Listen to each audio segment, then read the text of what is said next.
dia. E vou convidar primeiro o moderador, Lucas Rafael Ferraz, organizador de... Ali é a cadeira do moderador, ali é a cadeira importante, parece.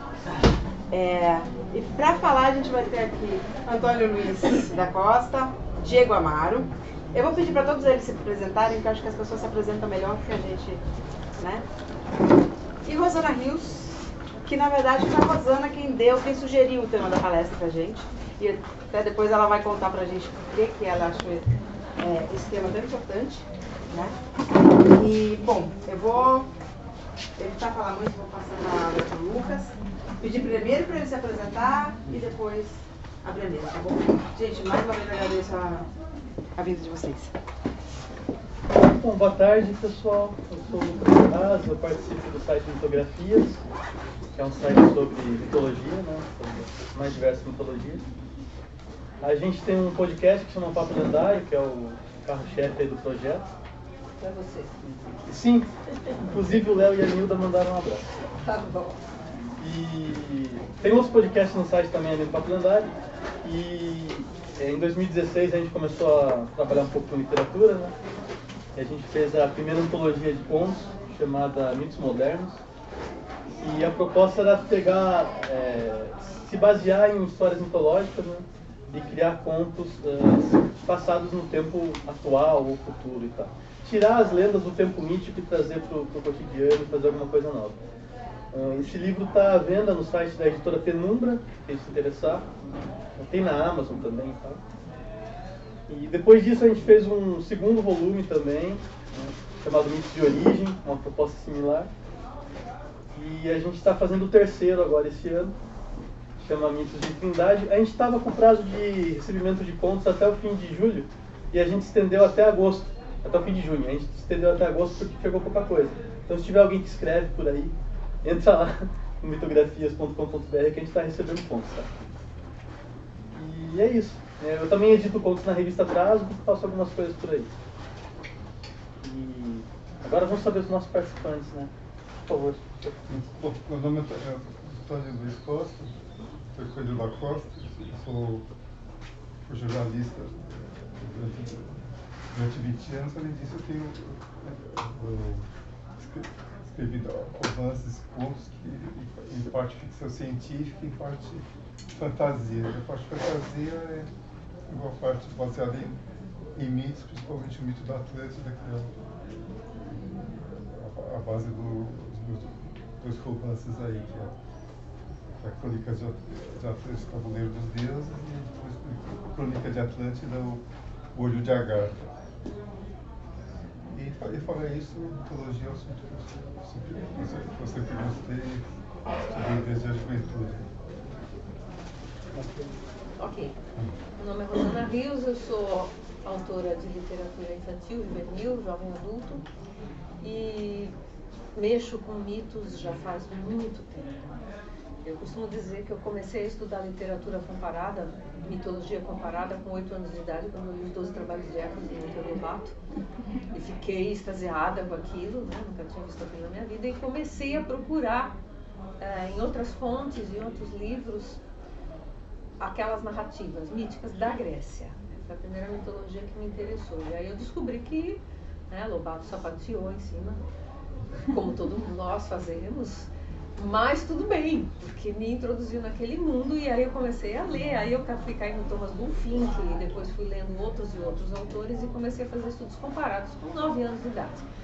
E aí a mitologia acabou sendo um componente assim, indissociável de tudo que eu escrevo. Quando eu comecei a escrever para crianças, minha primeira história infantil falava de dragão, e por aí foi, né? Aí eu comecei a colecionar dragões, mas essa é outra história. O mito, para mim, é o primórdio. O mito é o que começa, entendeu? Não tem nada antes dos mitos, não tem narrativas humanas antes das mitologias. E aí quando a gente começa a comprar livros sobre outras mitologias diferentes, a gente escapa da greco-romana, a gente vai via Egito, e a gente cai na Suméria, e aí a gente cai na África, e aí a gente vem para a América Latina e para a América de língua espanhola e para as Américas em geral, né? A gente fica deslumbrado porque a gente começa a perceber que não tem narrativa nenhuma, seja infantil, seja juvenil, seja adulta, que não beba na fonte dos mitos. Os mitos são, digamos assim, a matéria-prima com a qual a gente trabalha. Os arquétipos presentes nos mitos são as matérias-primas. Os tipos de mitos, né, que a gente estuda, que a gente verifica, eles estão dando cara para os gêneros literários. Então, não tem como a gente falar em literatura, em especial a fantástica, sem falar em mitos. A fantasia começou na mitologia, não tem como a gente escapar. Os seres fantásticos vieram primeiro nos mitos, como quaisquer personagens de literatura vieram antes nos mitos. Mas a gente fala um pouquinho mais disso daqui a pouco. Eu tenho vários livros recontando mitos, né?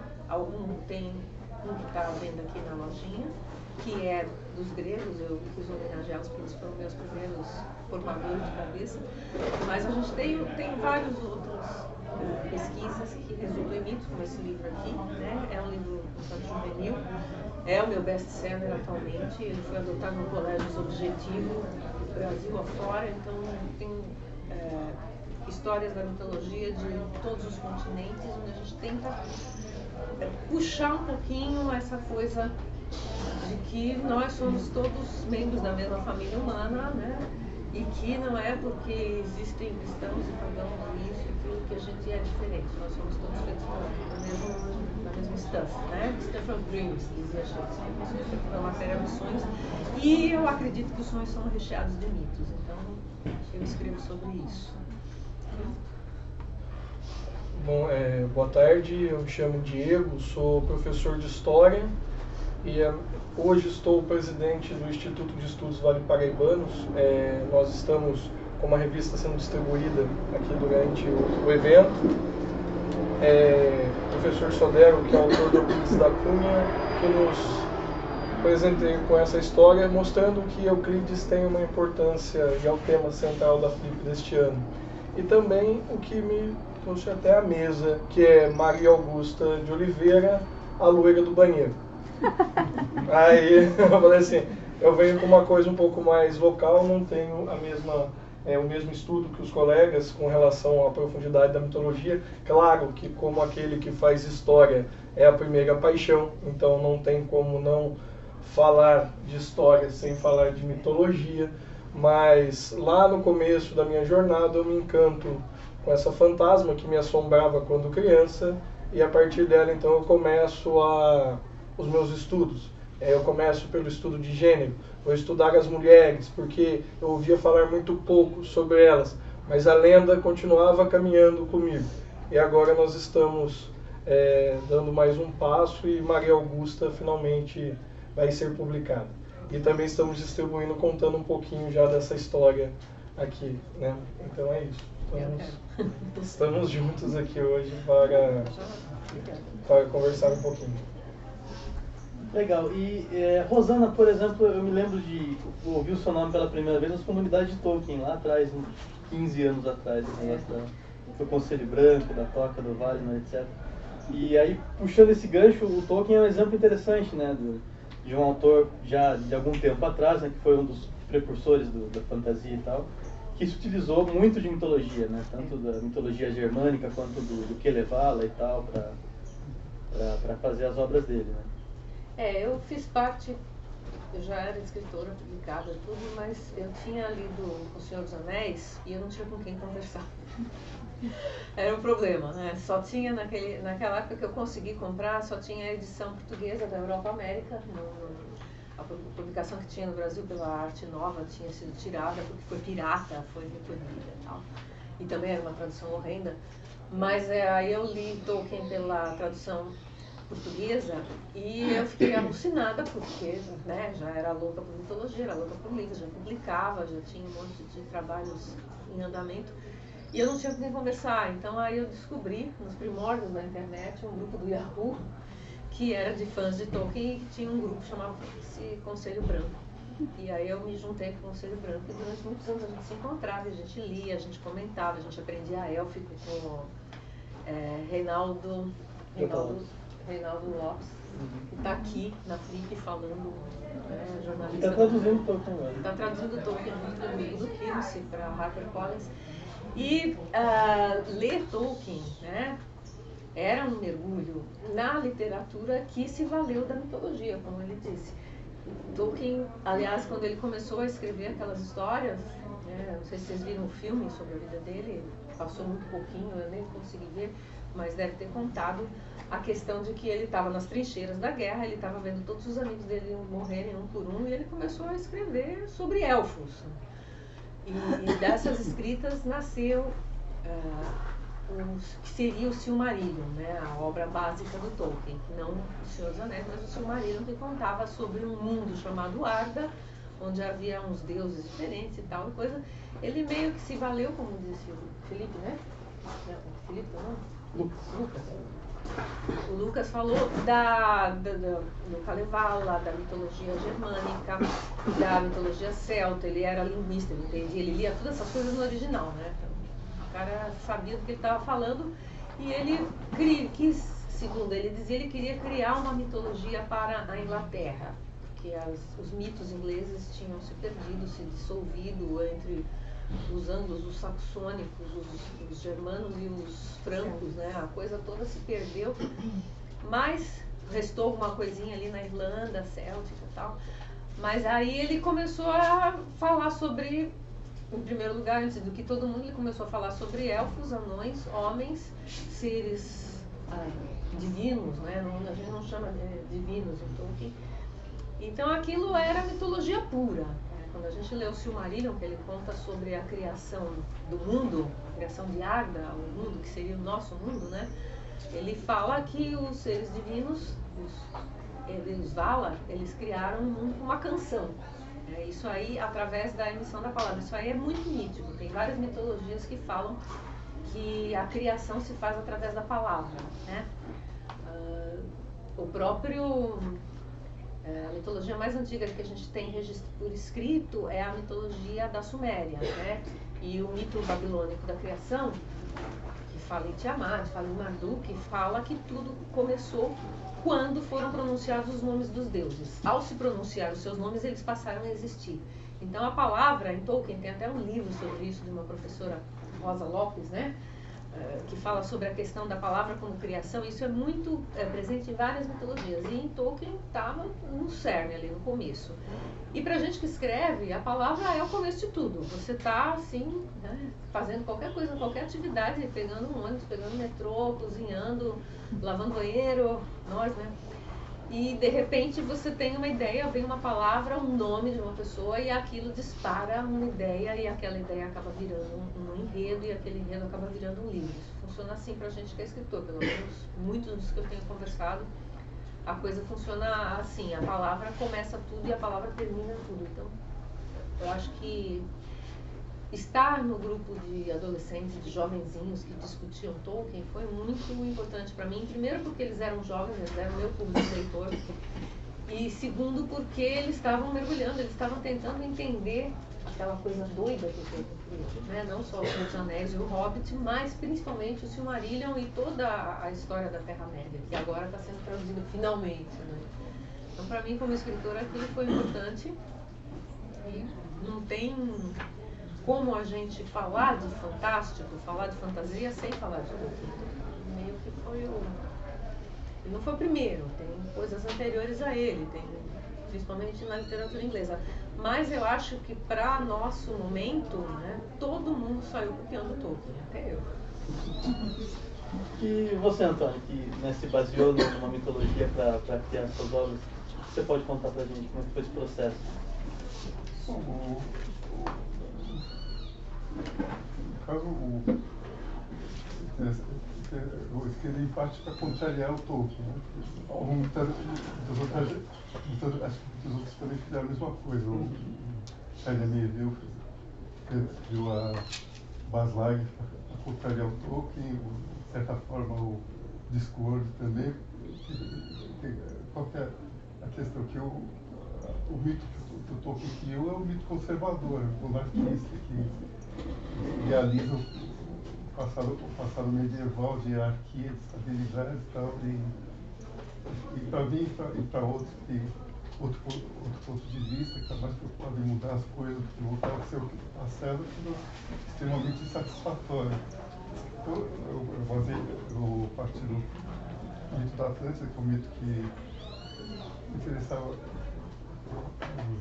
por várias razões, porque eu tinha ouvido falar disso desde criança, minha avó acreditava na Atlântida, civilizações desaparecidas e tal. Eu muita curiosidade nisso na juventude, então eu tinha mais ou menos esse universo na cabeça. E criei uma história baseada no que eu sabia do mito, que se encontraria a essência do mito,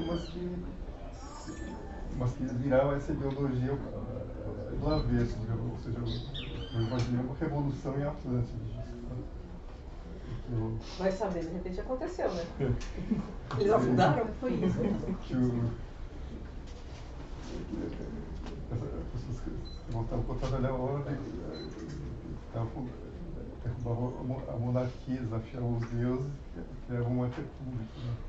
De forma mais moderna, mais ou menos no modelo do século XVIII. Agora, o que eu queria dizer que é um pouco diferente do que a Rosana disse no começo, que eu não acho que o mito seja realmente a forma mais antiga de literatura. Eu tenho certeza que os homens da Idade da Pedra, que se juntavam para conversar, eles falavam em parte, tinham contar mitos, mas também contavam suas aventuras da caçada do dia, contavam piadas, falavam contos fantásticos que não eram necessariamente míticos. E também quando começou a escrita, a escrita mais antiga que a gente tem, são faturas comerciais, propostas de contratos, relatórios sobre viagens de comerciantes, e só no no milênio 3 a.C., que realmente aparece pela primeira vez um mito por escrito, que é o mito de Gilgamesh. Agora, o que a gente tem a ideia de que o mito é mais antigo, porque era a coisa mais importante para eles, né? Era o que eles tinham de mais importante era o mito, não necessariamente o mais antigo. Outras formas de pensamento, de conhecimento existiam, mas que chegou para nós com mais destaque deles, e também o que os antropólogos mais procuram ver quando eles estudam um povo primitivo hoje, é o mito, porque é o mito que para eles explica o mundo como é, como se criou e como vai acabar. Mas não que seja necessariamente mais antigo que as formas de comunicação, os outros gêneros. É por aí. Pode falar, gente. Não? Pergunta? Quer fazer a pergunta? Não, eu posso Pode. comentar. Ele tem razão nisso que ele está falando, porque, né, realmente, quando eles criaram a escrita cuneiforme, né, entre o Tigre e o Eufrates, aquele barro todo, né, eles criaram também uma coisa super importante que não existia na época, que foi o tijolo. Os povos da Suméria, e seus parentes ali, todos espalhados na Mesopotâmia, eles pegavam aquelas tabuinhas de argila e começavam com ossos ou pedaços de bambu, sei lá, junto, né, eles tinham muito junto, a registrar os seus rebanhos, o que foi doado para os templos, o que não foi doado para os templos. Então essas foram as primeiras escritas que a gente teve. Mas quando a gente estuda o mito, a gente vê que o mito é basicamente três coisas. É uma narrativa que fala de três assuntos: deuses, heróis e antepassados, né? Nessa dos antepassados está a narrativa do dia a dia, essa que ele estava citando, a narrativa da nossa vida, o que a gente faz, o que meus pais faziam, o que meus avós faziam. Então, essas narrativas que a gente chama, sobre esse grande guarda-chuva de míticas, às vezes eles eram coisas bem do cotidiano mesmo, né? Mas eu acho que, eu falei que é a coisa mais antiga porque eles estão tentando explicar o mundo cientificamente, né? De uma forma formal, uma forma assim, estratificada, bonitinha. Então, eu costumo fazer essa palestra para crianças, eu costumo dizer o seguinte, aqui não temos crianças, mas O cara tá lá nas cavernas, que nem ele falou, né? Tá contando as coisas que aconteceram, a caçada, não sei o que, não sei o que. De repente vem um raio do céu e cai numa árvore seca e pega fogo na árvore. Eles querem explicar aquilo. Quem jogou esse raio do céu que caiu na árvore? Então a primeira explicação não, em cima dos montes, em cima das nuvens, em cima dos morros, lá no céu tem um deus ou tem uma deusa que vai jogar aquilo. Por que ele está fazendo isso? Porque está pegando fogo. Pode, imagina se joga em cima da gente, vai pegar fogo na gente. Deve estar zangado esse deus. Então nós temos de arrumar formas de não deixar esse deus zangado, de aplacar esse deus. E aí um cara mais esperto fala, não, tem um jeito muito bom. Aí é o deus XPTO, inventa o nome do deus e começa a contar, porque ele está tentando explicar um fenômeno natural. E aí o que ele vai fazer? Ele vai criar, ele vai puxar a brasa para a sardinha dele. Ele vai criar, não, para agradar esse deus a gente tem que fazer oferendas, a gente tem que fazer isso, a gente tem que fazer aquilo. Surgiu o primeiro sacerdote da história, né? Sei lá, estamos supondo, mas é uma coisa bastante básica. Então essas tentativas de explicar, por que está chovendo? Porque tem uma deusa lá que ficou muito triste quando ela chora, as lágrimas dela caem em forma de chuva. Então essas narrativas míticas muito, muito, muito antigas, elas vão ter esse caráter, né, de tentar explicar fenômenos naturais que eles não conseguiam explicar naturalmente. E isso a gente vai vendo no decorrer dos estudos de mitologia, né? Mas que realmente eles falavam do dia a dia, falavam dos antepassados, isso está certíssimo, não era só. É que o que acontece? Quando essa coisa vai começando a ficar estratificada, você é professor de história, você sabe disso, a coisa vai ficando organizada, vai tendo alguém que vai chegar ali e vai dizer, não, tem que fazer tal cerimônia para que os deuses não fiquem zangados e não nos destruam, ou não mandem uma tempestade, ou não acabem com a colheita quando tivermos agricultura, ou não acabem com os animais, ou não mandem uma doença.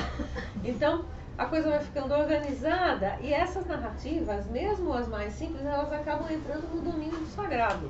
Elas acabam sendo consideradas sagradas, né? E por isso elas chegaram até nós. Por isso, de repente, as narrativas da caçada do tio-avô do carinha da caverna não chegaram porque ela não era sagrada. E o sagrado tem aquela aura, né? Não podemos mexer com o sagrado. Até o momento em que as narrativas míticas vão sendo contadas de boca a boca, e de repente cai na boca do povo. Aí as pessoas começam a inventar histórias que usam os mesmos arquétipos. E esses arquétipos, esses modelinhos, eles vão acabar sendo os personagens que vão fazer parte da literatura oral, dos contos populares. Então, aí aquilo que era sagrado, de repente, caiu na boca do povo e se tornou profano. É muito fácil, você pode pegar os contos populares que a gente conhece. Deixa sua. Então, tá. Só terminando meu pensamento. Os contos populares que a gente conhece, que são os contos de fadas, que a gente conta para as crianças, que depois foram infelizmente desmeicizados, né? Você pode pegar qualquer um deles e começar a ler versões mais antigas e começar a traçar as suas raízes e você vai chegar no mito, né? Tipo, o mais simples, A Bela e a Fera. Foi uma história que faz parte do ciclo do noivo animal, é um ciclo folclórico que sempre tem uma criatura transformada num ser horroroso ou nojento, né, tipo a fera, e que é resgatado pelo amor de um parceiro ou de uma parceira. Então, a gente pode traçar isso para Eros e Psique, é o mito clássico que está na raiz de A Bela e a Fera, né? Um ser horrendo que só aparece à noite em forma monstruosa. A moça se casa com ele porque ela foi condenada a ser raptada por um monstro e tal, ela tem tudo que ela quer no castelo, mas ela acaba se apaixonando por aquele ser monstruoso que ela nunca pode ver porque ele só chega no escuro, e no momento que ela vai ver, que ela acende a lamparina, ela descobre que ele é Eros, filho de Afrodite. Então, a gente pode traçar em todos os contos populares uma raiz mítica, é muito interessante isso. Essa da questão do boca a boca, né? Como que se forma a lenda, como se forma o mito, né? Eu vou passando, então, oralmente algumas histórias. A Loira do Banheiro não vai ser diferente. Eu estou saindo lá da Antiguidade, onde eles estavam dialogando, e chegando aqui no final do século XIX, começo do século XX. Maria Augusta de Oliveira, uma filha de um visconde, ela se casa muito jovem, 14 anos, o marido muito mais velho. Num dado momento ela vai fugir desse marido, vai para Paris, morre muito jovem, o corpo é embalsamado, enviado para Guaratinguetá, na terra natal dela, Vale do Paraíba, e a mãe não queria enterrar a filha. E a filha ficou alguns dias, algumas semanas, exposta na casa, até que ela teria aparecido para a mãe pedindo para ser enterrada.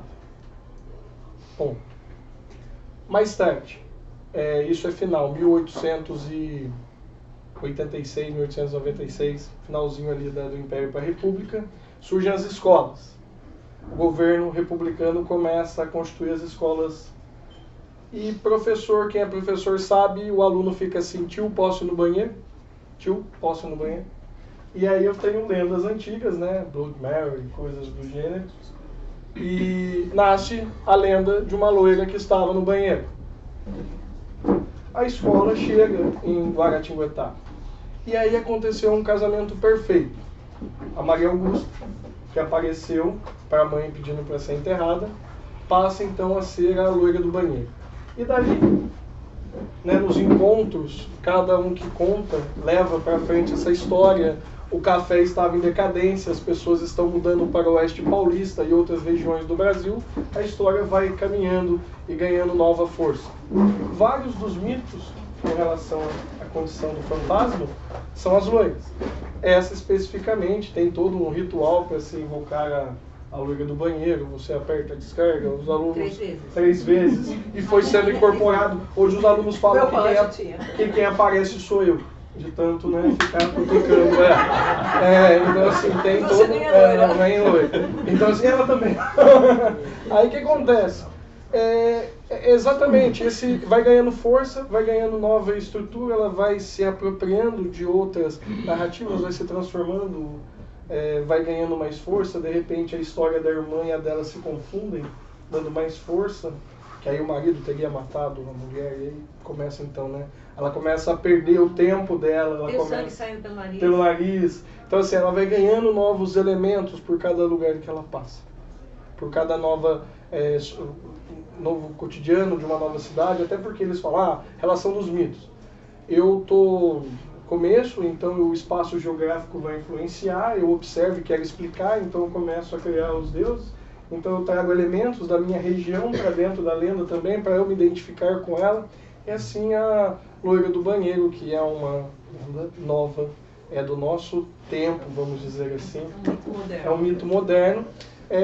Começa a fazer parte do nosso dia a dia. E no começo as crianças tinham medo de ir ao banheiro. Hoje, se você fala isso, ela fala, eu vou, qual é o banheiro que aparece? Não quero ver. Existe mesmo? Então assim, e várias outras situações. Agora, nessa região específica, Guaratinguetá ali, você, pela lenda, ter se tornado uma pessoa, né, ela ter incorporado, vamos dizer, uniu, né, essas duas figuras, está personificada, aí ela ganha um modelo um pouco diferente. Porque você vai no túmulo dela, você sente o perfume dela. E aí tem algumas coisas que aconteceram no longo dessa pesquisa que depois a gente mexe um pouco. Mas é interessante esse processo, é legal ouvir os dois falando, porque eu começo a imaginar então essa proximidade. Qual que é a loira original? Aonde que ela está? Qual que é um ponto? Porque aí você vai associando uma história a outra. E vai dando formato, e ela passa a fazer parte da nossa vida. Não tem como saber qual é o original. É a mesma coisa perguntar, qual é a Chapeuzinho Vermelho original? Quem é a primeira lenda? Quem é a primeira Cinderela? Quem é a primeira? Uma coisa que os antropólogos notaram, comparar histórias de povos diferentes ou vizinhos, aquilo que um povo é um mito sagrado, que é parte está integrado nas crenças, nos rituais deles, o povo vizinho adotou, mas como um conto de fadas, que para eles as crenças daquele mito não fazem sentido, mas são interessantes, são divertidas. Então, esse mito, aquelas crenças que tem dentro do mito do povo vizinho, para eles são arbitrários, mas é uma coisa divertida. Nos nossos contos de fadas, tipo a Bela e a Fera, tem várias coisas que são completamente arbitrárias. Tipo, o cara pode comer, chegando no castelo, ele pode comer à vontade e tal, mas na hora que colhe uma rosa, ele é punido. Então, é o tabu. Então, o tabu que o tabu que para as pessoas, para quem a história é contada, não fazia sentido nenhum. Provavelmente se inspirou em alguma coisa que originalmente era mesmo um tabu. E mesmo na história de um mesmo povo, quando ele muda de crenças, aquilo que antigamente era mitos se transforma em conto de fadas, porque aquelas regras, as leis que antes eram tidas como evidentes, naturais, sagradas, passou a ser uma coisa simplesmente divertida, né? Então, por exemplo, os gigantes de gelo da mitologia nórdica, que eram os seres primordiais, que tinham as primeiras seres que tinham existido, que participaram da criação do mundo, eles viram trolls, que são figuras simplesmente engraçadas, ou assustadoras, mas que não têm esse caráter sagrado, né? E as moedas, as parcas, que também eram os seres mais poderosos da mitologia grega, que elas decidiam o destino dos próprios deuses, elas viram as fadas madrinhas, que viram só... Gente, que decadência, né? Que só encaminham o destino do personagem do conto de fadas. Isso é muito legal, é fascinante. Nesse meu livro aqui, eu tenho mitos de vários lugares que eu recontei, e como eu converso com crianças sobre eles, sempre, nunca tem uma vez que eles me perguntam qual é teu mito preferido, qual é o teu personagem preferido. Eu normalmente não respondo isso, mas nesse livro específico eu respondo, porque a gente está vivendo muito isso que ele estava falando, né? O Deus de uma cultura é o demônio da outra cultura. Né? O palhaço de outra cultura. O Deus é o demônio ou o palhaço. E eu recontei aqui um mito de Yorubá, que é o mito do Oxalufã visita Xangô. Né? Todos os meus mitos recolhidos aqui são sobre jornadas. Aí a gente pode falar de jornada do herói, mas isso é para outra mesa. São sobre jornadas, são sobre um personagem que saiu para fazer uma viagem, seja qual for a viagem, e sempre a viagem é a jornada do herói. E o Oxalufã visita Xangô é uma história muito legal, porque o Oxalufã é Oxalá, né? Mas ele tem dois aspectos. Ele tem o Oxaguian e o Oxalufã. O Oxalufã é o velhinho, com o cajadinho e tal. E ele, na viagem dele, ele só ferra. Ele sai em viagem e ele, em todos os pontos, ele encontra uma encarnação de Exu. Exu Epalã, ele tem, sei lá, esqueci os codinomes de Exu. Tem 3 Exus diferentes, são a mesma entidade. E Exu é um trickster, né? Exu é o Loki dos Yorubá. E ele prega peças em Oxalufã que só se dá mal nessa viagem e tal. Então, quando as crianças perguntam pra mim qual é o teu personagem, eu falo Exu. Eles ficam, mas Exu não é o demônio? Porque muitas professoras são evangélicas, né? E eu falo, não, gente, Exu é o abre caminhos, Exu é um trickster. Aí eu falo, vocês já viram o filme do Loki? Vocês sabem o Loki? Todo mundo viu o Loki. Exu é como o Loki, Exu é como o Pedro Malazarte, ele é um trickster. E daí a gente vai falando dos mitos de trickster, que é um dos tipos de mitos mais comuns que a gente acaba estudando, né? Mas é isso, é exatamente o que ele falou. Para uma cultura, digamos assim, evangélica, Exu é o Deus. E, na verdade, ele é um dos orixás mais importantes. Ele é aquele que abre os caminhos. Apesar de ele ficar pregando peças em Oxalufã, ele é um brincalhão, ele é um trickster, ele é o Pedro Malazarte, né? Então eu acho super importante essa questão da gente olhar a mitologia com um olho assim. O que é a verdade, o sagrado para um povo é o profano do povo, é o palhaço, como ele falou, é o engraçado que acaba virando conto de fada. E só para terminar de falar em Bela e a Fera, né? Quem tiver curiosidade, vai lá no Câmara Cascudo ou no Silvio Romero e encontra uma versão brasileira da Bela e a Fera, que é com os gêneros trocados. É um rapaz que chama-se A Sapa Casada, é um rapaz que se apaixona por uma sapa nojenta, gosmenta, e ele aceita casar-se com ela, e quando ele vai levar ela para a casa do pai, ela tá toda ali, gosma, tudo, e lá ela leva toda a saparia, as mãos, as pererecas juntas. É a Bela e a Fera, só que trocando o gênero e nos mangues brasileiros, né? Nos mangues, nos banhados, nos lugares cheios de sapos. Legal. E como você disse, Antônio, é interessante na literatura a gente fazer isso de quebrar padrões, né? Que nem você falou, de fazer alguma coisa que quebrasse aquilo que Tolkien apresentou do modo que ele apresentou. E entretanto, na fantasia, no fantástico em geral, a gente não consegue não trabalhar com mitologia, né? Então eu queria propor uma pergunta, reflexão para a mesa. Se é possível a gente quebrar isso e se a gente deveria. Eu acho que não, mas tudo bem. Não tenho. Pois não. Não, o que eu queria dizer é que os próprios gregos já quebravam a mitologia, né? Quando o Sófocles, por exemplo, contou a história de Édipo, ele mudou o que ele tinha recebido do mito. No mito original, o Édipo, ele não fura os olhos, nem larga o trono, quando ele sabe que se casou com a mãe, que a mãe se suicida, mas ele continua reinando. No mito da Medeia, no mito original, como é contado na Odisseia, nas fontes mais antigas, a Medeia não mata os próprios filhos. Quem introduziu isso foi Eurípides, ao contar o mito na sua peça.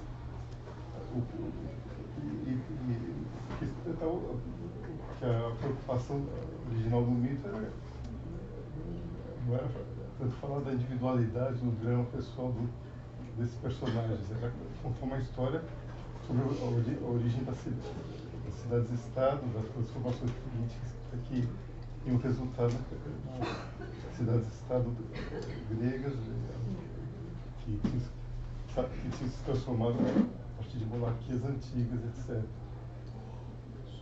Agora, o que a gente lembra do mito é justamente essas versões que são, na verdade, não são versões originais, as versões mais antigas são diferentes, mas que são muito mais fortes, porque é muito mais forte o Édipo se punido que a versão original da história. É muito mais forte a Medeia matar os filhos do que ela simplesmente fugir e acontecer os filhos depois serem mortos pelos parentes do Jasão. E eu acho que ele está falando, e eu acho que o mito, o fundamento do mito é que ele é um modelo ele quer ser um modelo para a realidade, ele quer justificar como as coisas vieram, explicar o significado delas e o que vai acontecer daqui para frente, como os mitos sobre o futuro, tipo Ragnarok, Apocalipse, etc. Tudo isso foi feito, como a gente conhece, foram feitos dentro de um contexto político, histórico, social. Os mitos gregos foram feitos no conceito da sociedade de 500 anos antes de Cristo. Os mitos medievais têm seu próprio contexto. Se a gente for contar exatamente do jeito que era antes, aquilo não vai ter o mesmo sentido. Tem que recontar de acordo com as percepções e preocupações de hoje. Hoje pode até se basear no espírito do mito, que através do mito ele está querendo contar, falar sobre o universo em geral, sobre a sociedade, como ela é, não contando um conto de fadas, que é uma história divertida, um brinquedo mais ou menos sofisticado, ele fala de coisa séria. O mundo é, mas tem esse espírito, mas a gente não precisa se prender ao que o mito foi originalmente contado. Pelo menos é a minha.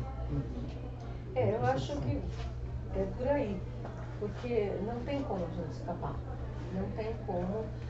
A gente pode até querer, eu vou desacralizar esse mito, eu vou inverter o mito, mas isso está acontecendo no decorrer da história.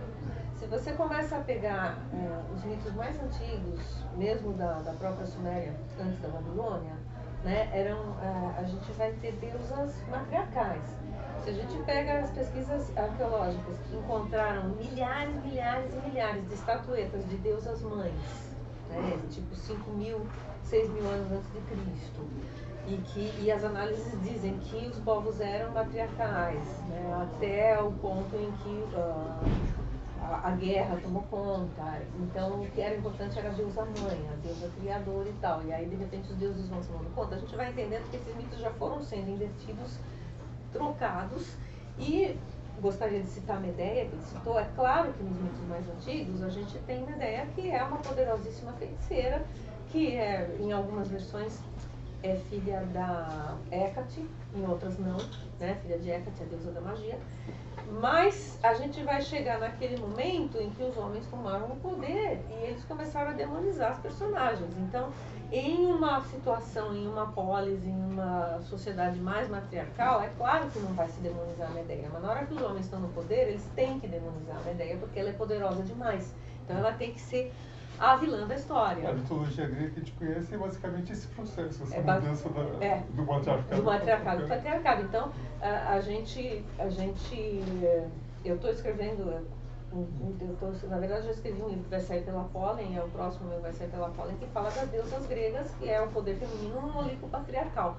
A gente percebe que Hera, por exemplo, foi tremendamente difamada, né? Hera é a deusa do casamento, é a esposa dos Zeus, quer dizer que ela tinha mais chifre do que qualquer outra coisa, porque Deus não podia ver nada que se mexesse que ele traçava, né? Você é homem, mulher, o bicho. E ela é uma deusa tremendamente injustiçada. Então, você pega o mito de Hércules, ou Hércules, né? Que é o herói por excelência, é o bonzão da Grécia. Então aí ele se casou com Mégara, teve 2 filhos e estava feliz da vida. De repente, Hera mandou para ele uma maldição, ele ficou louco, matou a mulher e os filhos. Tudo que Hércules fez, todas as violências que ele cometeu, inclusive por isso ele foi condenado a cumprir os 12 trabalhos, né? Ele botou a culpa na madrasta. Não, ela me mandou uma loucura. Quando a gente sabe perfeitamente que nenhum homem, nem na Grécia clássica, nem no Brasil de hoje, precisa de uma loucura vir para ele surrar a mulher, matar filhos e etc. coisa. A violência masculina contra a mulher e contra a criança é digamos assim, uma instituição da civilização ocidental. Então, essa demonização das deusas, heroínas e das personagens, tipo Medeia, por exemplo, que praticava magia, né? Isso vai acontecendo desde o tempo dos gregos e continua até hoje. É muito comum isso acontecer. Mas ele citou Ragnarok e eu achei bem interessante, porque aí a gente parte para os tipos de mitos que existem, né? Existem os mitos cosmogônicos. Todas as civilizações tiveram os seus mitos cosmogônicos. Explicar o cosmos. Como que a gente explica o cosmos? Pelos chineses. Surgiu um ovo, o ovo se partiu e desse ovo nasceu o universo. Como diz a Bíblia, no princípio era o verbo estava em Deus e o verbo era Deus. Daí, mais uma vez, a emissão da palavra do verbo criando o universo. Como começou o mundo para fulano, ciclano, beltrano, né? Cada civilização teve o seu mito cosmogônico, depois logo em seguida vai ter os mitos de criação, que são os mitos que vão mostrar como as coisas são criadas, né? A gente tem ali, eu citei a Suméria, o mito babilônico, né, da criação, daquele que começou com o Enumeish, ele se chama, com a emissão da palavra, nomear os deuses deu existência aos deuses, e os deuses se casaram e se juntaram, se uniram, começaram a ter filhos, e os filhos povoaram o mundo e tal. Esse mito vai nos contar que a nossa terra, como nós a conhecemos, nasceu de Tiamat. Tiamat e Apsu eram as 2 forças primordiais, a água salgada e a água doce. E Tiamat tomou a forma de um imenso monstro, né? É considerado o primeiro dragão, depois o pessoal do RPG usou também em forma de dragão, claro. E aí vem o herói dos heróis, já patriarcal Marduk, quando antes a grande deusa, que mandava em tudo, a mais poderosa eram as 2 irmãs Ishtar e Ereshkigal, a deusa do amor e a deusa da morte.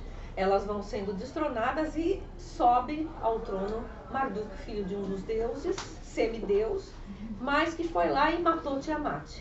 Quando ele mata Tiamat, ele corta o seu corpo, do seu sangue saem as águas que formam a terra, do não sei onde saem as árvores. Então é um mito de criação, de desmembramento de um monstro primordial que acaba virando todas as partes, as montanhas de tal parte, as plantas, os animais, os não sei o quê, e do barro da terra aí são feitos os seres humanos. Esse é um mito cosmogônico também, e seguido por vários mitos de criação. Todos têm mitos de criação.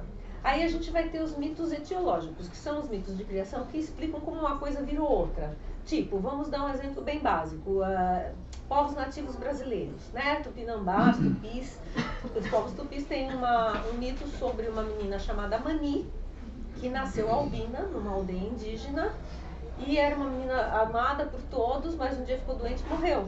Enterraram Mani, e do local onde ela foi enterrada nasceu uma planta, e quando eles cavaram ali para ver que planta era aquela que nasceu, era a raiz de mandioca. Mani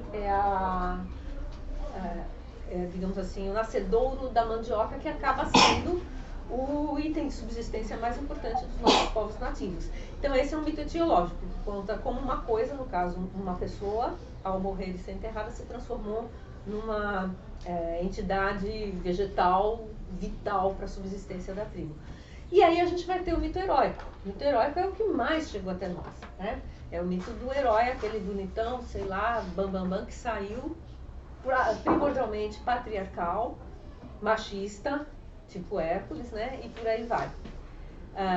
E o mito de fim de mundo, que é o mito escatológico. A escatologia reúne os mitos, escatologia não no sentido de cocô, tá, gente? Porque tem a escatologia que fala das coisas nojentas também. Mas a escatologia em mitologia trata dos mitos que falam do fim do mundo, de como as coisas vão acabar, de como as pessoas vão acabar. É o caso do Ragnarok.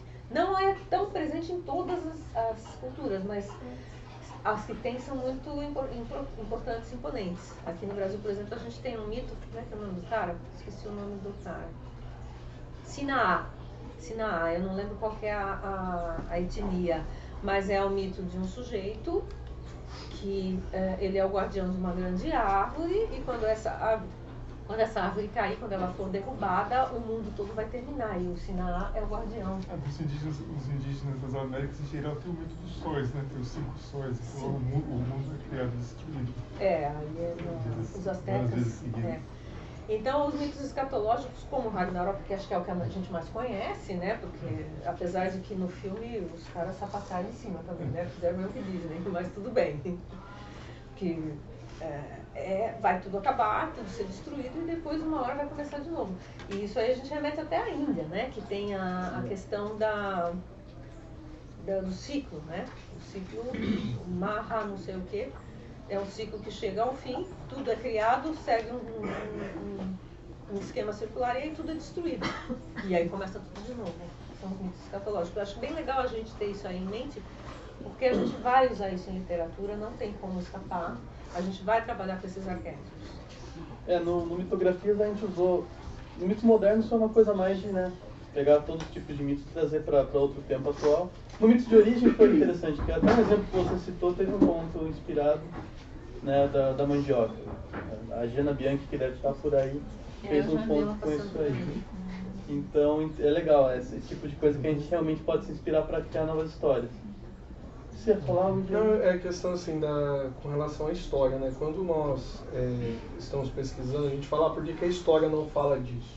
A história, como a literatura, ela responde ao seu tempo. Então assim, aí nós começamos a buscar novamente elementos que expliquem o momento que nós estamos vivendo. Então assim, acredito eu que tanto no caso da literatura fantástica, que ela vai buscar elementos nos mitos, enfim, ela está respondendo a uma necessidade, uma demanda do momento que nós estamos vivendo. Igual, quando eu comecei a fazer o estudo de gênero, procurar as coisas sobre as mulheres, eu tinha uma dificuldade em encontrar, mas estava começando. E hoje tem uma proporção. E quer dizer que não existiam documentos, não existiam histórias, existiam, só que não estavam, porque até então não estava se falando mais, nesse nosso tempo. Então eu acredito que outros mitos podem aparecer e ganhar nova projeção nesse momento que nós estamos vivendo. Muitos nós começamos, eu mesmo fui conhecer agora de pouco, vou falar Ragnarok, foi através do filme que, existe outro. Então, vai chegando. Inicialmente a gente tem aqueles de um tempo recente, que faziam parte de uma dada sociedade, e agora não, começam novos elementos. E com a literatura fantástica começou a surgir assim inúmeros. Eu mesmo agora eu sei que o texto que eu li de Oxalufan foi da senhora, porque eu não sabia, agora estou do lado da autora do texto. Então assim, e de repente, mesmo os deuses de Yorubá começam a surgir. E aí você vai olhar para a religião, né? A religião Yorubá, o candomblé, ela tem o que nela? Ela é mais adaptativa. Então você vê, a sociedade nossa hoje é mais adaptativa. Então o que acontece? É uma aproximação. Então esses mitos começam a, de alguma forma... Eles estão presentes. E aí é de um dado momento da nossa sociedade. Então é incrível como isso está acontecendo agora. Eu estou aqui tendo uma aula mega aqui, ficando encantado. Tem a responsabilidade de recriar de maneira que faça sentido para o mundo de hoje, né? Porque se a gente for simplesmente quer contar o mito grego como era, a gente vai estar simplesmente justificando o patriarcado, a sociedade grega, como era no século V a.C. Eu acho que se for recontar, a gente pode partir daí, mas pode mudar para refletir o que está hoje. Eu acho que a tem era não precisa fazer exatamente como fazia no mito grego, eu acho que a gente conhece. É muito importante que a gente tenha as versões antigas, que a gente tenha as versões médias, que a gente tenha as versões modernas para a gente poder comparar. Eu acho que a coisa mais rica que inventaram foi a literatura comparada, porque a gente consegue enxergar, ele como professor de história, ele deve saber disso, essa questão histórica, essa questão das mudanças, das evoluções, essa questão da dessacralização, a questão do patriarcado se sobrepondo ao matriarcado, isso aí é tudo muito importante. E eu acho que é muito bom existirem as versões variadas e essas versões onde os autores de hoje tentam recriar de uma forma mais rica e mais atual. Ver os novos contos de fada é muito legal, igual eu falei pra minha irmãzinha, que é uma irmãzinha pequenininha, que tá com 11 anos agora, já tá muito maior. Mas os novos contos de fada, que já não coloca mais a mulher numa condição de submissão. Então isso é muito legal, e é do nosso tempo, e é dos últimos 10 anos. Então assim, nós começamos a buscar na mitologia, buscar na história, buscar na literatura, elementos que subsidiem isso para que possa então... A gente precisa entender de onde veio. Eu me lembro quando eu era criança, cada vez que tinha uma tempestade e dava um trovão, minha mãe falava Santa Bárbara. Quem é Santa Bárbara? Santa Bárbara é Iansã, né? Por causa do sincretismo, que ocorreu com a questão africana, as religiões de matriz africana, que tiveram que se adaptar, como você falou, para poderem sobreviver, e se adaptaram belamente, transformando Iansã em Santa Bárbara. Essas coisas são importantes. E esse movimento é muito interessante. Eu estava fazendo uma análise de um grupo que estava vinculado à questão do candomblé. Eles não reconhecem, eles são da religião, mas eles não se reconhecem nas imagens africanas, se reconhecem nas imagens católicas. E aí é interessante esse movimento também do simbólico. O que me une a esse sagrado, né? Foi o que eles aprenderam com os pais, avós, né? Porque a imagem original já foi esquecida, tem que ser reencontrada. Alguns estão se reencontrando, mas são aqueles que realmente partiram de pai ou de mãe para filha, e seguem a imagem católica. Em São Paulo a gente vê isso muito forte nas autoras, nas colegas, principalmente ilustradoras de origem japonesa. Tem uma colônia japonesa imensa em São Paulo, né? É o maior número de descendentes de japoneses fora do Japão. E quem falou isso, eu não sabia disso. Eu também, além de eu fazer parte do grupo de Tóquio, eu também sou trekker. E uma vez eu fui assistir, trekker, fã de Star Trek, né? E eu fui assistir uma convenção de Star Trek que estava presente Jorge Takei. E o Jorge Takei estava muito feliz por estar em São Paulo, porque ele disse que desde que ele era criança, ele ouvia o pai e a mãe dele falarem que a maior colônia japonesa fora do Japão era São Paulo. Então, e nós temos ali muitos, principalmente ilustradores japoneses, de origem japonesa, Nisei, Sansei, sei lá como é que eles chamam, e que estão se reconectando com aquilo que você falou, que ouviram seus pais e suas mães contarem, né? As histórias japonesas, as histórias Shinto. Isso é muito legal, a gente conviver com tudo. Aproveitando esse negócio de você ser trekker e tal, você, Antônio, também trabalha com ficção científica, né? E no Mitografias uma coisa interessante que aconteceu quando a gente abriu para receber contos, praticamente tudo foi fantasia, né? Parece que na cabeça da gente a gente faz a conexão direta de mitologia com fantasia, é a mais óbvia que a gente consegue fazer rápido assim. No primeiro volume, para ter um conto de ficção científica, eu quase que encomendei para o autor. Ó, escreve uma ficção científica. Por que vocês acham que isso acontece e como que a gente pode... que isso é natural, porque o mito e a ficção científica só tem em comum o fato de que eles recortam o maravilhoso, mas é um maravilhoso de natureza diferente. A ficção científica a gente quer racionalizar o maravilhoso, que é dar explicação de como poderia realmente acontecer na vida real. A ciência nos permite imaginar coisas que a gente pode criar no futuro se precisar de... Agora, O maravilhoso do mito é de uma natureza completamente diferente. O maravilhoso existe no mito, porque o mito quer justificar a normalidade, né? Ele quer justificar como que o mundo é, como que ele veio a ser. Então, para que possa existir o normal, é preciso que exista alguma coisa fora do normal para criar esse normal. Você precisa ter alguma coisa transcendente, pelo menos dentro da imaginação mítica, né? A imaginação científica já não. Na imaginação científica, tudo é imanente. A gente existe não porque um Deus, uma criatura mais poderosa, resolveu criar um homem do barro. A gente existe porque os seres evoluíram a partir de micróbios, de uma maneira completamente natural.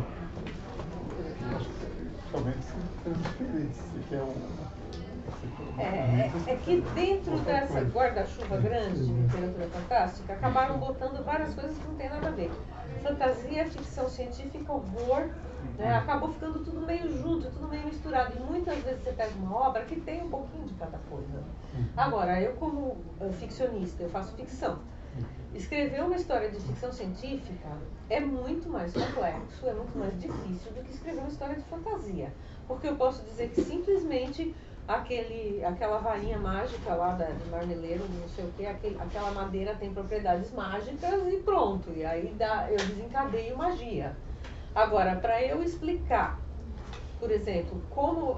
Isso eu fiz num livro, ficamos quase doidas. Eu e a Helena Gomes, que é uma das maiores ficcionistas de fantástico e ficção científica, uma das primeiras, pioneiras. A gente foi explicar como que uma pessoa pode virar lobisomem. Cientificamente, a gente conseguiu alguma coisa. A gente criou uma hipótese no nosso livro Sangue de Lobo, editora DCL. Não tem aqui na Flip, mas tem na internet. A gente inventamos uma hipótese científica, porque um componente do sangue, que a gente chamou de fator L, né, cria uma mutação, cria não sei o que, não sei o que, não sei o que. A gente conseguiu explicar através dos elementos do sangue, do plasma, da adrenalina, que não sei o que, super força do lobisomem, claro, aquele fator L disparou a adrenalina. Dá um trabalho do cão você criar fala a verdade, uma história de ficção científica que tenha a ver com ciência e que não seja magia. Né? Então é muito mais fácil escrever fantasia. Ou pode Pirim da Emília, do Monteiro Lobato. Então assim, né, se a gente volta aqui, eu voltei pro meu lado, né, Vale do Paraíba, mania, né, parece fanismo, mas assim, regionalismo, coisa da...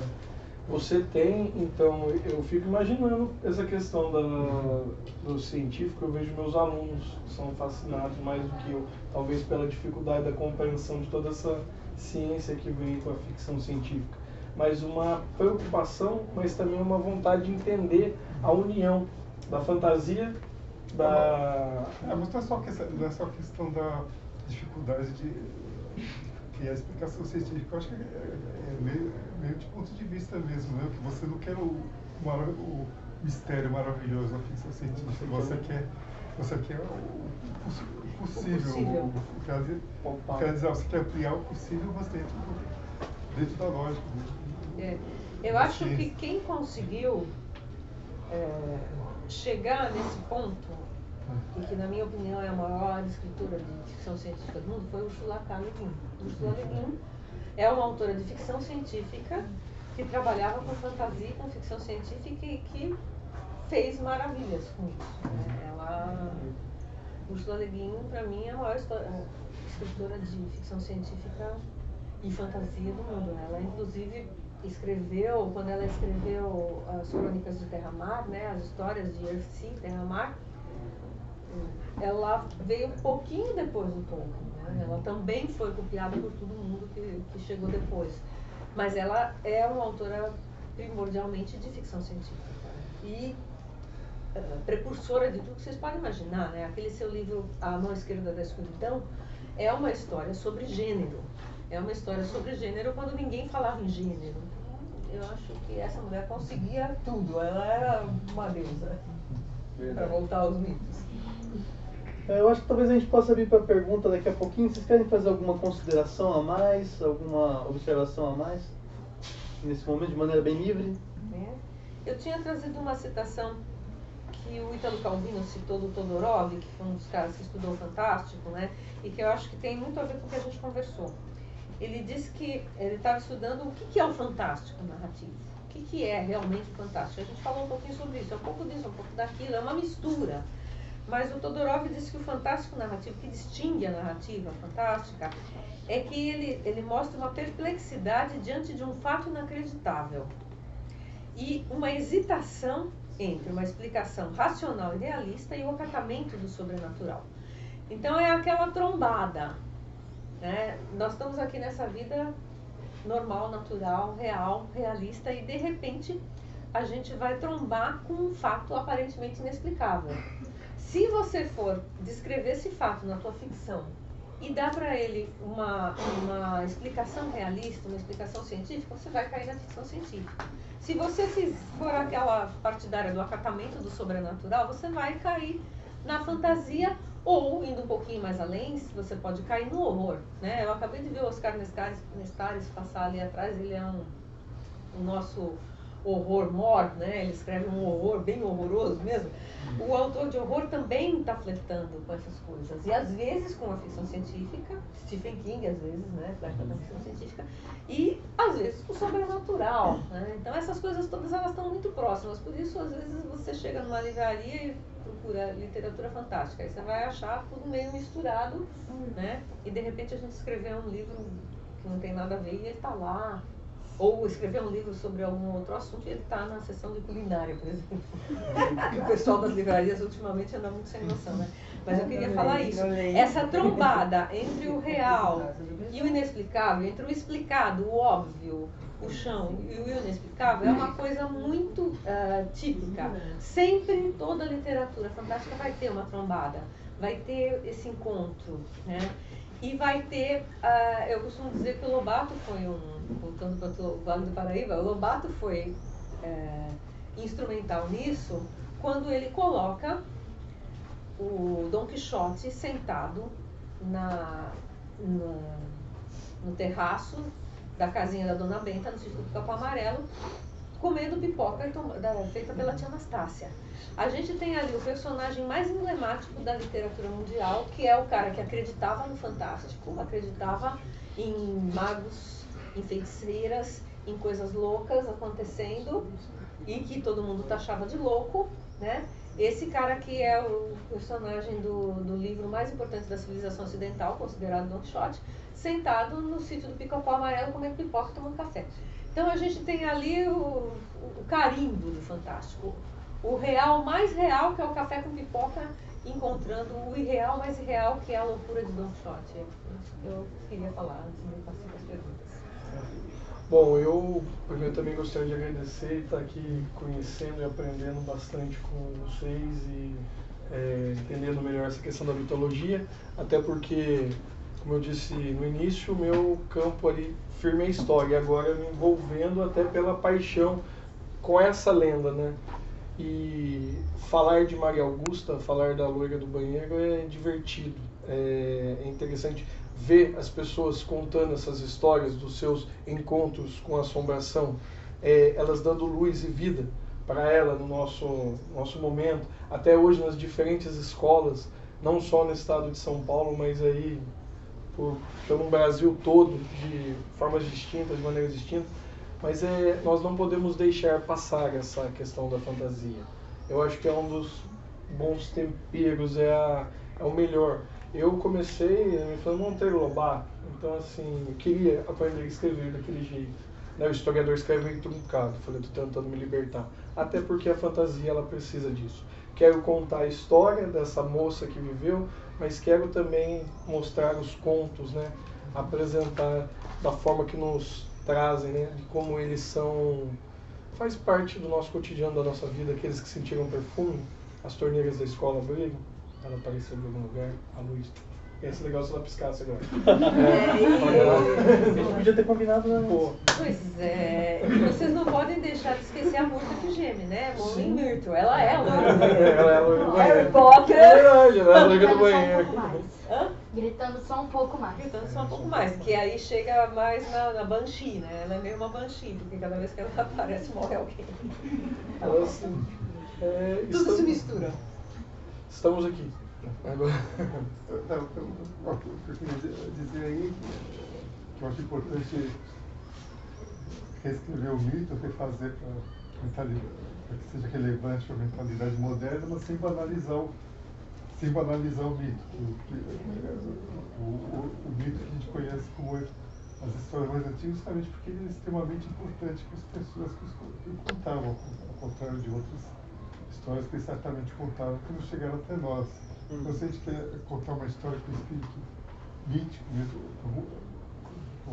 moderna que seja relevante, que não banalize. Então, eu acho que o problema, uma das adaptações de mitologia, tipo, mesmo de conto de fadas, é você quer tirar toda a violência, todo o sexo, tudo que era relevante no mito original e fica uma história meio bobinha, né? Pode até dar para ler para criança, mas que ela não vai significar muita coisa. Sabe? Você pode até mudar a história, mas que ela continue sendo imponente,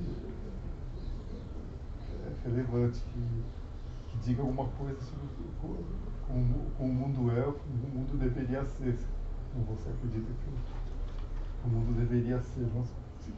Senão você está simplesmente esvaziando uma coisa e deixando uma casca vazia que é um animal empalhado.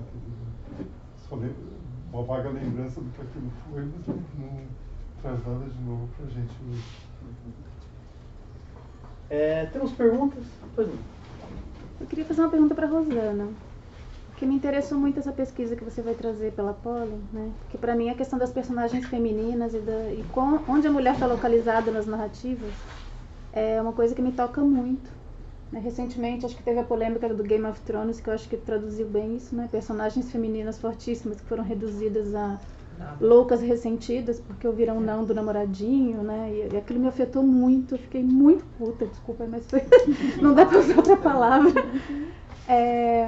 E acho que muitas coisas, assim, como que você transita? Você que tem tanto respeito pelos mitos, né? Mas também sabendo isso, que os mitos vêm de determinadas culturas que também têm um enfoque. Como lidar com o mito sem esvaziar o mito, mas ao mesmo tempo entendendo que alguns mitos vêm para trazer uma visão que é avassaladora, né? Especialmente nessa questão das mulheres. Nota de rodapé, palestras, prefácio, bibliografia a gente manda, né? Não tem muito como fazer, não tem muito como você mostrar para as pessoas que Hércules era um macho violento, surrador de mulheres, né? O que você pode fazer é colocar as versões lado a lado. Eu acho que todas as versões têm que conviver, né? Então, eu lanço amanhã um sobre Ísis, sobre os mitos egípcios, Terra de Mistérios. Amanhã na Casa da Porta Amarela, amanhã, 11h30 da manhã, a gente está lançando o primeiro dessa série de mitologia que vai sair pela Poli, que é o Ísis, Terra de Mistério. Mas lá ela tem também vários outros que podem te interessar, que são de duas psicólogas. Cristina Balieiro é uma delas, né, que fala sobre círculos de mulheres, e tem uns livros muito bons sobre deusas e o poder das deusas. É bem legal, né? Amanhã a gente lança o de Ísis e o ano que vem, se Deus quiser, a gente lança o das deusas gregas. Mas eu procuro falar e discutir, olha, o mito é esse. Mas esse mito tem um viés machista. A gente tenta falar, não tem como, né, a gente escamotear o mito antigo. Ele existiu, ele está ali, mas eu acho que cada vez mais a gente vai tendo espaços para falar dessas coisas. Não tem uma receita. Eu acho que não dá para a gente omitir o mito que estava ali. O mito que foi... contar a história da Medeia, por exemplo, né? A gente vai pesquisar mitologia grega, eu tenho um livro que está vindo aqui sobre mitologia grega, eu recontei esses mitos, né? Claro que as fontes foram aquelas.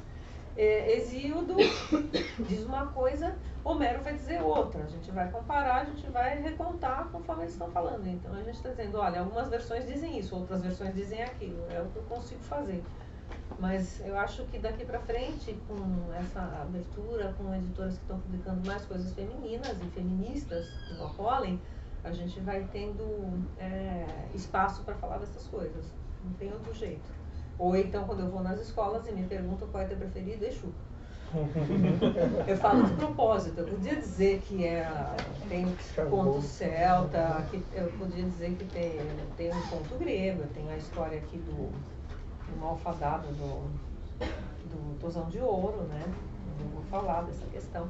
Mas eu acho que a gente vai acabar tendo que focar nessas coisas mesmo, nessas coisas que fazem as pessoas, peraí, tem que parar e pensar, tem que dar uma chocadinha um pouco, não tem como. Mas, por outro lado, precisamos estudar os mitos antigos que estão aí. E tem muito material que a gente não tem acesso, tem muito material que não vemos, tem muito material que não é republicado. Eu tenho um livro só sobre Américas, chamado América Mítica, onde a gente conta mitos dos povos americanos de norte a sul, né? E é um livro bastante pesquisado, muito legal, tem pessoas que amam de paixão. A gente falou do Mitografias, foi quando eu lancei o América Mítica, quando a Nilda me chamou para falar no podcast. Mas tem colégios que olham aquilo e falam, não, isso aqui está dizendo que os jesuítas chegaram lá e eles começaram a impor a cultura dele nos povos nativos, então jesuítas igual ruim.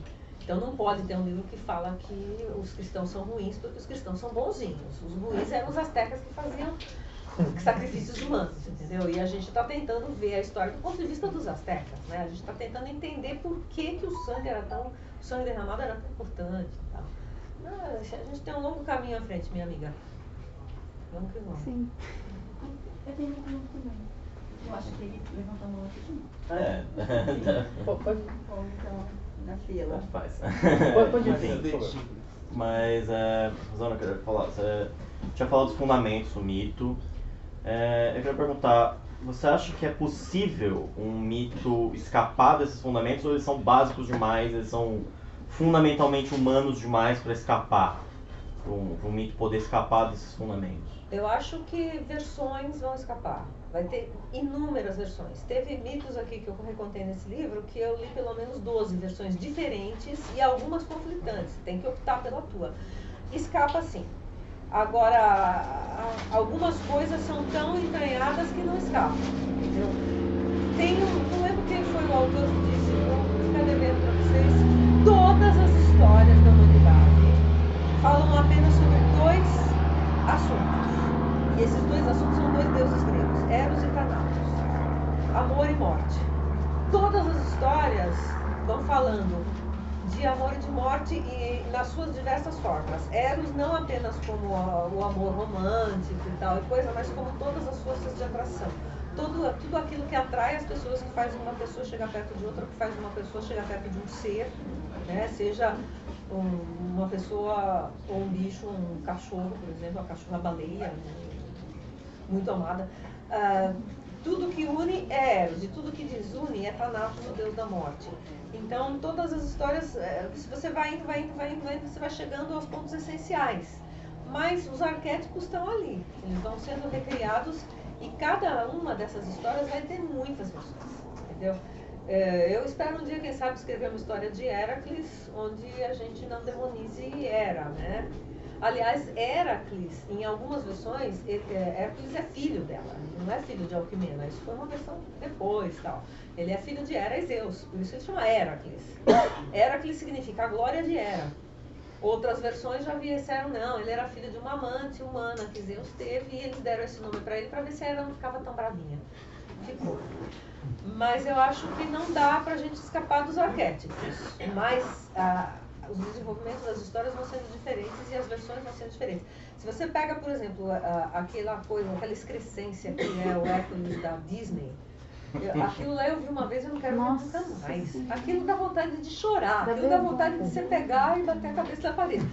Aí ele é tudo bonitinho, no final ele e a Meg, que a Mégara, ficam felizes para sempre, sendo que ele casou com a Mégara e depois matou ela com a clava, ela e os 2 filhos. Nada a ver, né? Hades é o vilão da história, faça-me o favor, né? Hades ele é ainda um deus quitônico, indiferenciado. O Hades, a terra para onde vão os mortos, não é para ir os ruinzinhos, é para ir todo mundo. Todo mundo morreu, vai pro Hades, não tem bons e maus, né? E aí, de repente, ele é o vilão da história. Então, tem isso, infelizmente, né? A gente tem que mostrar essas versões e tem que conviver com elas. A minha pergunta era bem essa, logo no começo eu ia perguntar isso. Se existe um modo da gente reduzir as raízes, né? E aí a minha pergunta ia ser em número, assim, porque óbvio que não ia contar para zero. Mas só para ter uma ideia, assim, é unidade, é dezenas, a gente chegaria em quanto, assim, imaginando raízes, né? E aí você me falou que tem esse autor que diz que no fundo, chega a 2, né? E aí, uma coisa que eu falo, e aí a outra é dos fundamentos. Você falou, aí você disse então, né, a criação do universo, os mitos de criação, etimológicos, os escatológicos. Etiológicos. É que tem mais, eu citei assim, a minha pergunta é que eu não sei, realmente eu não sei. Essa coisa da punição, que a loira do banheiro, né, esses contos que ao longo que inventam seres para deixar na linha, isso é mito? Também, né? Eu acho que tem, a gente, desde a criação dos mitos mais antigos, a gente vai ter tabus. Talvez ele possa te falar melhor sobre isso. E a ideia é essa? É de inventarem mitos para manter você na linha? De manter conduta? Existe isso também, que o mito, a parte mais fundamental do mito para as pessoas que acreditam nele é ele construir sua visão de mundo, ele explica como que o mundo surgiu, como você deve se comportar e como vai acabar. Então, por exemplo, quando o mito conta que a Eva deu a maçã para o Adão, ele comeu, isso foi o pecado original, ele está dando normas de conduta também, que a mulher deve obedecer ao marido, porque ela foi feita da costela dele, aquelas coisas bem machistas. Da costela dele, que as pessoas têm que sofrer porque cometeram o pecado original, assim por diante.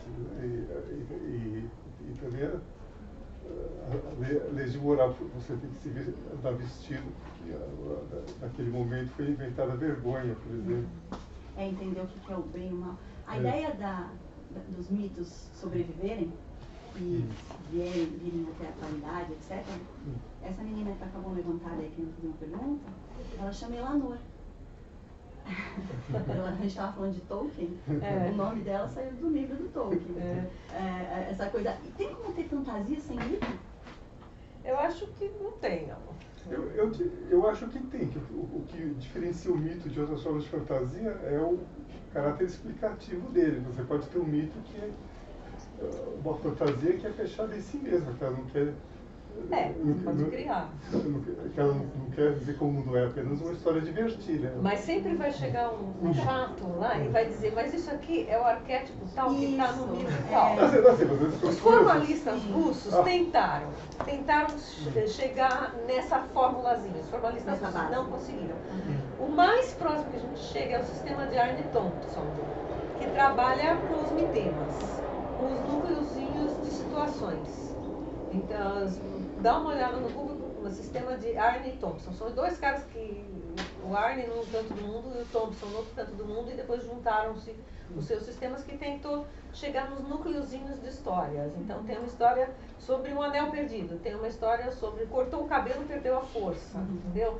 Então tem isso, mas eu acho que nada escapa de Eros e Thanatos. Por favor, Elana.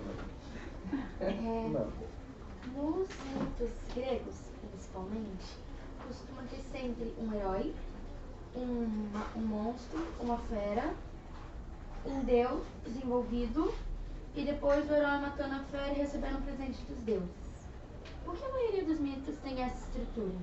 Essa é a estrutura básica da jornada do herói. Tá? Tem um livro chamado O Herói de Mil Faces, do Joseph Campbell, que explica melhor, ou O Poder do Mito, talvez ele explica. Muitas histórias são assim, você tem um personagem, pode ser homem ou mulher, tanto faz, ou bicho também, nos mitos indígenas, mitos africanos, você vai ter um bicho. Temos um personagem que está num lugar onde está tudo bonitinho, na sua casinha, de repente ele resolve sair daquele lugar, ele vai para outro lugar, ele passa por uma jornada, acontece um monte de coisas, ele vence vários desafios, ele aprende um monte de coisas. Quando chega no fim dessa jornada, ele está muito mais sábio do que ele estava no começo da jornada. Então ele volta para sua terra natal para contar para os outros. Essa, digamos assim, grosso modo, é o monomito, é o mito do herói, né? As histórias, os mitos heróicos gregos, que são os que você deve ter tido contato, tem muito isso, tá?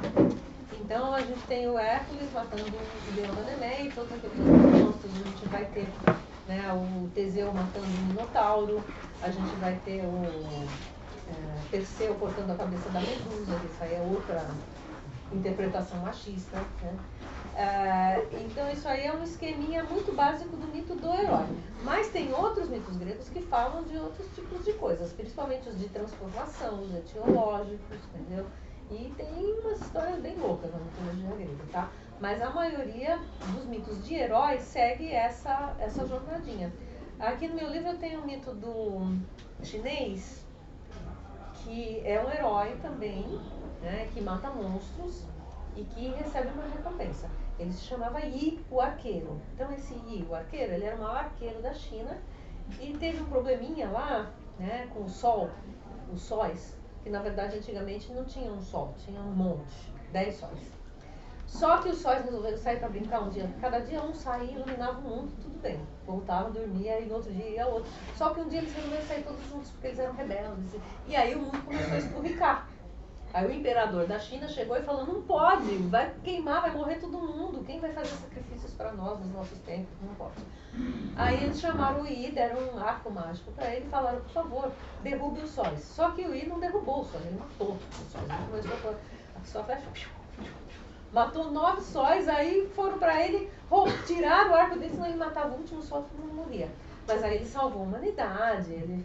E aí, depois disso, né, quando estava aquele mundo estorricado, aquele mundo de calor, todos os monstros que estavam ocultos saíram e começaram a devorar as pessoas. Então os monstros foram soltos pelo mundo. Aí o Yi foi encarregado pelos deuses da China de sair também matando os monstros. Matou um monte de monstros e tal. E depois ele recebeu sua recompensa, mas ele não se deu muito bem, não. Então você vê, é uma história que segue o mesmo esquema e não é grega. Ela é chinesa. Você vai encontrar isso no mundo inteiro, tá? Você vai encontrar esse tipo de mito no mundo inteiro, inclusive com os nossos indígenas. Mas é o monomito, tá? É um esqueminha básico de contar essa história. Respondi? Então tá. Bom, minha compreensão do mito, eu não tenho lido muitos mitos, mitologia em si. Eu tenho lido antropólogos contando sobre mitologias de diversos grupos etnológicos. E o básico é que o mito condensa assim, um pouco a história da origem do povo, os valores do povo, o que esse povo quer manter, né? E nesse sentido, ensinamentos e regulações, não aquilo que sai dos valores não pode ser castigado, não? E para mim isso era um pouco o que eu entendia como essência do mito, né? Um pouco isso, passar os valores, passar uma explicação da origem e também uma ideia de finalidade ou não, desse grupo humano, não, desse grupo social e que está historicamente datado e tudo mais, né? Eu acho que é por aí. É que o que aconteceu? As histórias acabaram se tornando tão importantes, né, que elas viajaram, fundaram a literatura, basicamente, através do conto popular, que foi quando aquilo que ele falou, né, aquilo que era muito importante para aquele povo, né, é o sagrado. O sagrado caiu na boca do povo e virou profano. Aí a coisa foi se misturando. Virou lenda. Virou lenda. Acaba virando o conto folclórico, o conto popular, o conto maravilhoso, o conto de fadas ou lenda. A lenda, geralmente, a gente considera que tem um fundinho de verdade, né? No caso, a loira do banheiro é uma lenda. Sim, uma lenda. Né? Às vezes a pessoa confunde mito, conto de fada, lenda e fábula. Ela fala, você escreve fábula? Não escrevo fábula. Fábula é Êxodo, La Fontaine, eles escreviam uma história personificando em animais ou em outros seres, coisas dos seres humanos, com uma moralzinha no final. Isso é uma fábula. Então, quando eu escrevo um mito, eu não estou narrando uma fábula. Mas é por aí, são os valores daquela cultura que estão sendo colocados ali. Um exemplo muito óbvio, né, que ele mesmo citou, foi a questão de Édipo. Né? O que nos diz a história de Édipo? Que o incesto não é aceitável. O incesto é algo que não deve ser cometido. Ele cometeu incesto mesmo sem saber. Resultado, foi punido pelos deuses, com olho furado ou sem olho furado, tanto faz. A maldição dos labidácidas continuou através dele, dos filhos e netos, e foi por aí adiante. Mas, o que está nos dizendo essa história? Que casamentos consanguíneos dão problema genético. Então nós temos uma verdade científica que o povo sabia na prática, mas não sabia como passar isso para o povo. Como que nós vamos falar para as pessoas que não pode ter uniões consanguíneas, não vamos falar em casamento, né? Porque não tinha casamento. Uniões consanguíneas gerando filhos com defeitos, filhos com problemas genéticos, porque os genes dominantes os genes recessivos viram dominantes e nascem crianças com problema. Como é que a gente vai fazer isso? Vamos contar uma história de um sujeito que cometeu incesto e se ferrou. Bonito. Então, criaram a história do Édipo, né? Com todos os seus desdobramentos. Acho que é por aí mesmo, mas são basicamente regras sociais que têm que ser seguidas, que têm que ser respeitadas. Beleza, acho que a gente já está meio que no horário de encerrar. Então gostaria de agradecer a todos os presentes aqui na nossa mesa, todos os nossos convidados. E mandem Contos e Mitografias volume 3, até o fim de agosto. Obrigado, gente.